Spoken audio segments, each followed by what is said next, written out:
Our next speaker is a big fan of Israel. He's an expert of blending digital strategy and public affairs. And he's been doing tremendous work as a CEO of Proof Integrated Communications. Is that you? And I'm delighted to tell you he's collected some data for us that we're going to be very surprised by. So welcome, Michael Bassik.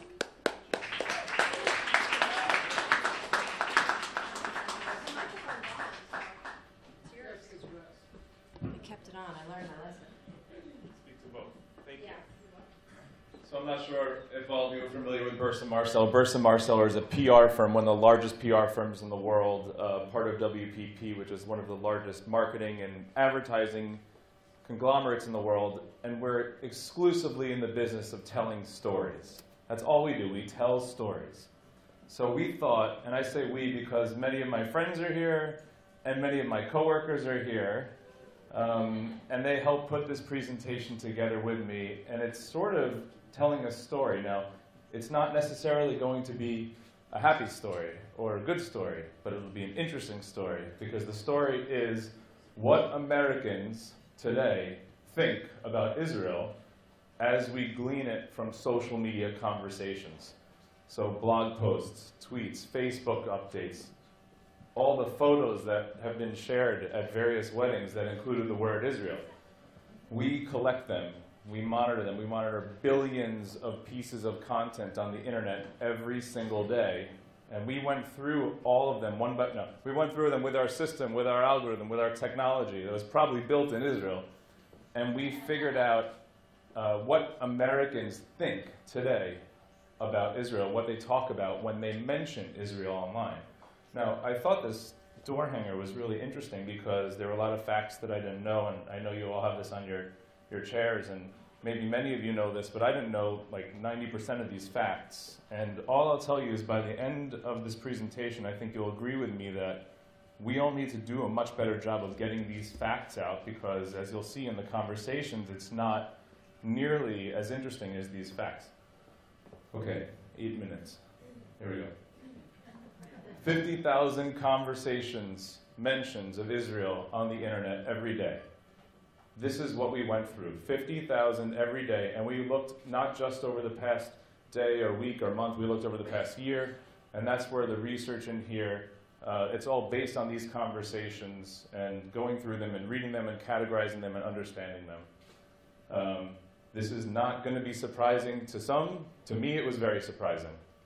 93% of the conversations that take place in social media that mention Israel revolve around politics. Now, these are conversations taking place in the United States, so not so surprising, but it's certainly not these facts. 93% revolve around politics. And if you look at what the conversations are that do revolve around politics, and it's funny, I'll just point out, not that this is like a partisan debate or discussion or anything like that, but it's interesting that all three people, whoa, there goes the mic. Do I still need that? Do I need it? Oh, hold it. Okay. All three people who are speaking here happen to be a little left of center. But so if we look at what the topics are, what the conversations are, Netanyahu tells Obama no Israeli decision on Iran attack.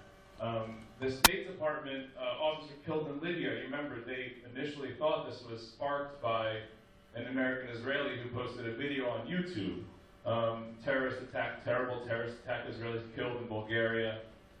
And helping to posting that Obama and Romney both said they would stand with Israel if elected. So you can see the conversations taking place about Israel. Again, 93% of the conversations on the internet from Americans are about terrorism, are about terrorist attacks, are about elections, and they're about politics. And that's not necessarily, if we all had to choose what we'd be talking about and what people would be saying about Israel online, it'd probably be these things on these flyers. If we had to look also, just to dig even deeper, even here in the United States, the conversations after they're done talking about US politics, they're talking about Israeli politics. So especially now, this is a closer snapshot. This is conversations online between July and October. So again, and I'll point out, the conversations pertaining to conflict are very little. Very little. It's mostly about terrorism attacks, and it's about American politics. And that's what people are talking about on social media.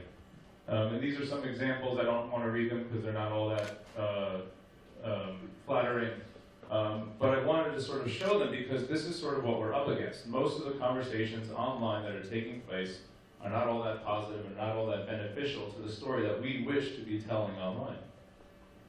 I thought this was interesting, maybe not surprising, but interesting, that we looked at where conversations were taking place online. The vast majority of conversations taking place right here in New York. So that got me thinking, we're all here in New York. These are the flyers that are going on doors, but we're here in New York, and the conversations that are taking place are originating from New York. So we don't necessarily need to be thinking about how do we use social media to change the world's perspective, or how do we need to use social media to change the perspectives around the country. We could be using social media to change the conversations here in our neighborhood, right here in New York City. And I thought that was really worth pointing out. Who's driving the conversation? Not surprising. The news. And it's neutral, so to speak. I say neutral because it's not like they're taking a perspective, it's like from the headline. They're not saying we agree with this or disagree with this, but the news is driving conversations. After that, it's politicians are driving the conversation. This is literally Obama and Romney, and what they are saying in social media drives the conversations. And celebrities are driving the conversations. This was upsetting to me too, because right now this means that all conversations, most conversations, are being dictated not by individuals, not by us, but by the media, by politicians, and by celebrities. We need to have a stronger voice. We need to be taking more stances and more opinions and sharing more facts and figures so that those conversations will spread from the ground up instead of the top down. Now, it's not all about politics, of course, but I said 93% is about, there's a 7% that's not about politics. So what are those conversations? Because those are what we should be paying attention to, and hopefully those that we could start to bubble up in addition to the conversations that we want to have. Visiting Israel, over 1,500 conversations a day. I want to go to Israel before I die. I want to go where, well, that's weird. Jesus, well, I didn't read that before, but I guess I forgot. Interesting. Anyway, visiting Israel. But that's good. It's good. It's about visiting Israel. It's about visiting the country. There's a lot of tourism.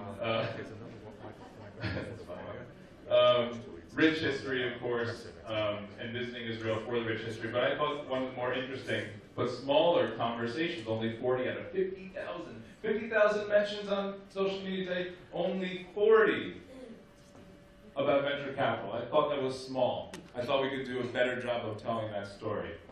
And again, this is just a breakdown of Israel's history, traveling to Israel, venture capitalism, and sort of seeing how much conversation they generate relative to each other. You can see venture capital down here way in the bottom. So that's it. Finishing early, which I'm sure you all appreciate.